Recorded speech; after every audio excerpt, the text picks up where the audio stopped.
সমস্যার ফল।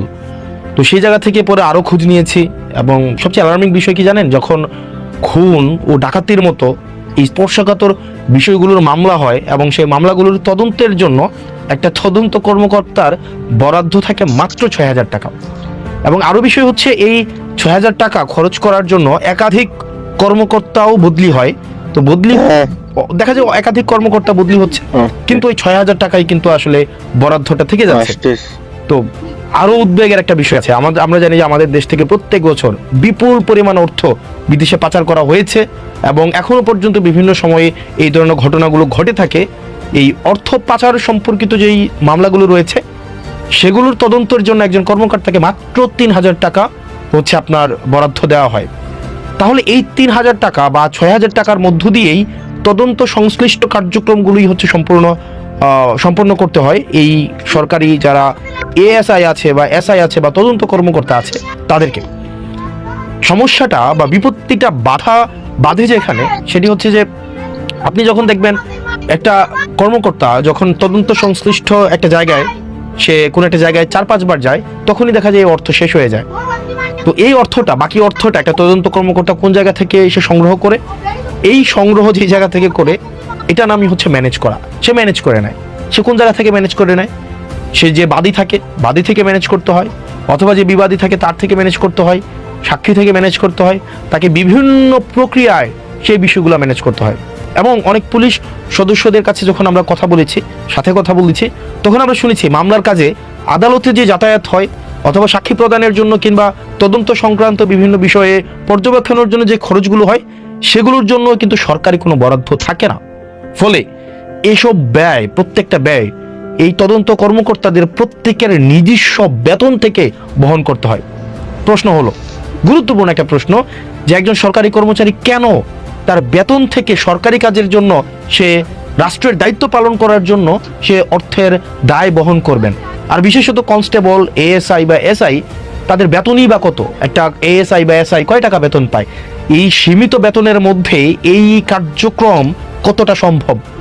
সুতরাং আমি যদি এই বিদ্যমান সমস্যাটা রেখে আমি যদি একটা তদন্ত কর্মকর্তার কাছ থেকে স্বচ্ছতা প্রত্যাশা করি, তাহলে সেটা এক ধরনের হিপোক্রেসি। অর্থাৎ আমার এই বিদ্যমান ব্যবস্থাটাই একটা তদন্ত কর্মকর্তা, পুলিশের এএসআই, এসআই, কনস্টেবলকে দুর্নীতির দিকে, যেটাকে আমরা একটা একাডেমিক শব্দে বলি ম্যানেজ করার দিকে ঠেলে দেয়। আরেকটা বিষয় হচ্ছে যে, এবং এটার মধ্য দিয়ে আমরা দেখতে পাই যে একটা দুর্নীতির স্থায়ী একটা প্রাতিষ্ঠানিক দায়মুক্তির ব্যবস্থা গড়ে ওঠে। এবং আমরা অনেক পুলিশের সাথে যখন কথা বলেছি, সেই পুলিশের আমরা অনেক পুলিশকে দেখেছি, তাদের জায়গায় এক ধরনের আকুতি রয়েছে, এই ম্যানেজ করার কালচার থেকে তাদের বের হওয়ার এক ধরনের আগ্রহ রয়েছে। আরেকটা বিষয় দেখবেন আপনারা, একটা পুলিশের কিন্তু নির্দিষ্ট কর্মঘণ্টা নেই। আমরা সংসদে বলেছিলাম যে 15-16 ঘন্টা বা তারও বেশি সময় যে ওভারটাইম করানো হয়, সেটার জন্য যেন তাদেরকে ওভারটাইম দেওয়া হয়। কারণ তাদের যে চাকরির প্রকৃতি একটা জরুরি সেবামূলক কার্যক্রম, এবং তাদের জায়গা থেকে দেখা যায় আমাদের লোকবলের ঘাটতি রয়েছে, সেই জায়গা থেকে তাদের ওভারটাইম এবং জরুরি ভিত্তি বিবেচনা করে তাদের অনেক সময় তাদের প্রত্যাশিত বা তাদের বরাদ্দ কাজের থেকে বেশি সময় ডিউটি করতে হয়। সেই বিবেচনায় আমরা ওভারটাইম দেওয়াটা সেটা ন্যায্য। স্বরাষ্ট্রমন্ত্রী কথা দিয়েছেন, আমরা প্রত্যাশা করি সেই আশ্বাসটিকে উনি বাস্তবায়ন করবেন। পাশাপাশি আরও নিশ্চিত করতে হবে তাদেরকে যেন এই ম্যানেজ করে যে কালচার রয়েছে, সেই কালচার থেকে তাদেরকে বের হয়ে আসতে এই সরকার তার ব্যবস্থাপনা নেয়। একই সাথে সরকারি অন্যান্য চাকরিজীবীদের মতো পুলিশের সদস্যদের কর্মপরিবেশ এবং সপ্তাহে যে ছুটি রয়েছে, এই ছুটির ক্ষেত্রটি বিবেচনা করা যায় কিনা, কারণ তাদের মনস্তাত্ত্বিক সমৃদ্ধি, তাদের মানসিক প্রশান্তি বা মানসিক কার্যপ্রণালী হচ্ছে পর্যবেক্ষণ করার জন্য ছুটির বিষয়টি বিবেচনা করা যায় কিনা রোস্টিং পদ্ধতির মধ্য দিয়ে, সেটিও সরকারকে বিবেচনা করতে হবে। একই সাথে আপনারা দেখবেন একটা পুলিশ কর্মচারীকে যেভাবে যে প্রক্রিয়ায় লেগুনাতে করে এনে খাওয়া দেওয়া হয় রাস্তার মধ্যে, আপনারা দেখবেন সেটি অমানবিক। এইভাবে আসলে আমরা চাই পুলিশের জীবনমান, তাদের যেই থাকার জায়গাটি রয়েছে, একই সাথে তাদের খাদ্যাভ্যাস, তাদের খাদ্য সরবরাহ করার যে প্রক্রিয়াটি, সেটি যেন মানসম্মত, স্বাস্থ্যকর এবং সম্মানজনক হয়, সেই বিষয়টি যেন নিশ্চিত করা হয়।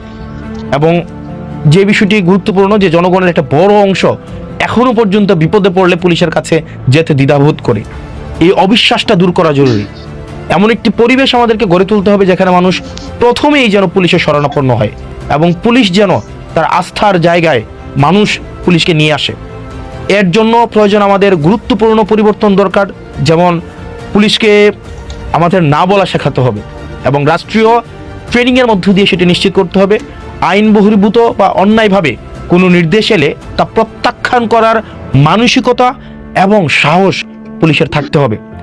আপনারা জানবেন যে অনেক ক্ষেত্রেই দেখা যায় প্রভাবশালী ব্যক্তি বা মহল পুলিশের উপরে চাপ সৃষ্টি করে অনেক সময় বেআইনি এবং নীতিবিরুদ্ধ কাজ করতে পুলিশকে বাধ্য করে। সেই জায়গা থেকে আমরা চাই পুলিশ বের হয়ে আসুক, পুলিশ না বলা শিখুক। এমনকি এই জায়গাতে আমরা জনপ্রতিনিধি যারা আছে আমরা এই সংস্কৃতির বাইরে নয়, আমরা জেনে না জেনে চেতন বা অবচেতন মনে আমরা এই সংস্কৃতির অংশ হয়ে যাই। সেজন্য পুলিশকে আমরা চাই অন্যায্য, আমরা চাই না কোনো যেই জিনিসটা লফুল না এই ধরনের কোনো অর্ডার যেন তারা বাস্তবায়ন না করে। সেই জায়গায় পুলিশের না বলার এই সাহস এবং পেশাগত সততা পুলিশের থাকা উচিত। পুলিশকে অবশ্যই আমরা একই সাথে সাথে এটাও বিশ্বাস করি যে পুলিশের অবশ্যই সরকারের ঊর্ধ্বতন কর্তৃপক্ষের আইনসম্মত নির্দেশ পালন করতে হবে। এটাই হচ্ছে শৃঙ্খলার ভিত্তি। তবে বেআইনি নির্দেশ মানার কোনো ধরনের বাধ্যবাধকতা থাকতে পারে না। কারো বিরুদ্ধে সুনির্দিষ্ট অভিযোগ বা গ্রেফতারি পরোয়ানা থাকলে আইনানুগ ব্যবস্থা নেওয়া হবে।